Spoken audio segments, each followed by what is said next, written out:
Hi, Captain Anthony Zimmer here, 2008 Federal Engineer of the Year, and I'm actually with the newly announced Federal Engineer of the Year for 2013, Captain Rich Gelting. What we'd like to do is ask him a few questions with regards to his nomination. It's exceptionally impressive.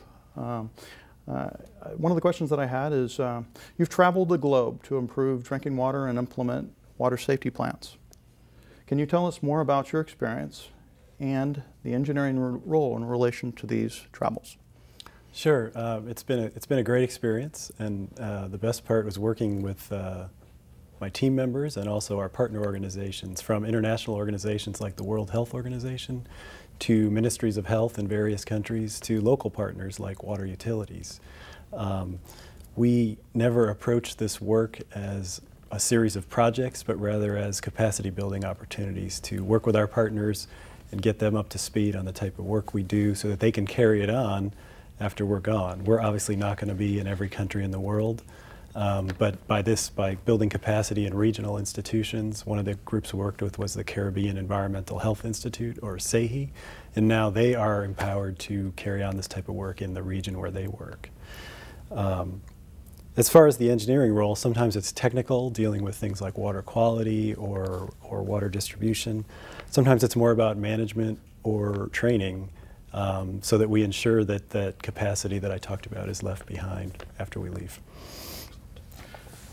Second question is, what do you see as the biggest barrier to safe drinking water around the world?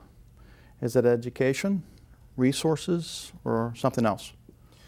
I think there are various barriers, but perhaps the biggest challenge may be making safe water a priority. And I think if we do that, then the other pieces like resources and education will fall into place. And this is priority from a governmental standpoint, from a folks standpoint, or from the community standpoint, or? Well, I think it's from both public policy and also in the general public as well. Excellent. Okay. So, is the water safety situation improving around the world? And where are the areas that actually need improvement? And how can engineering help?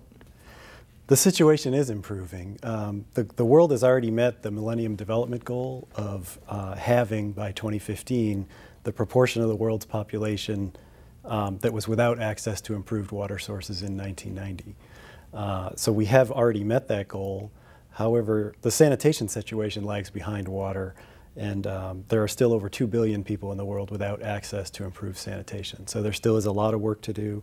And obviously sanitation is related to water safety as well. Mm-hmm. And the engineering role is very important in that, from both a technical and a management perspective, to put projects into place to help close that gap. Excellent. Okay, switching gears just a little here. What advice would you give to a student or a young engineer who was interested in working for the federal government?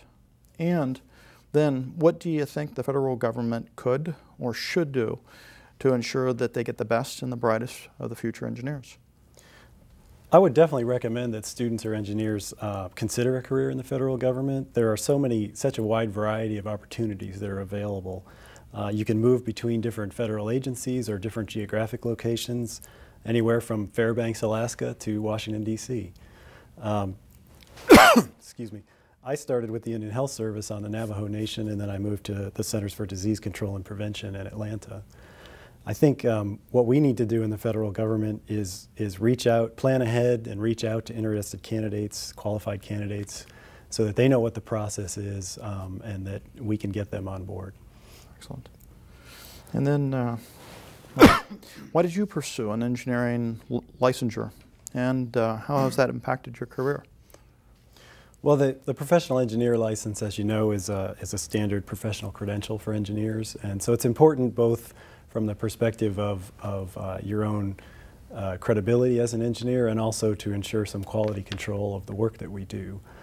So it's definitely helped me in my career, and I always encourage young engineers to pursue it.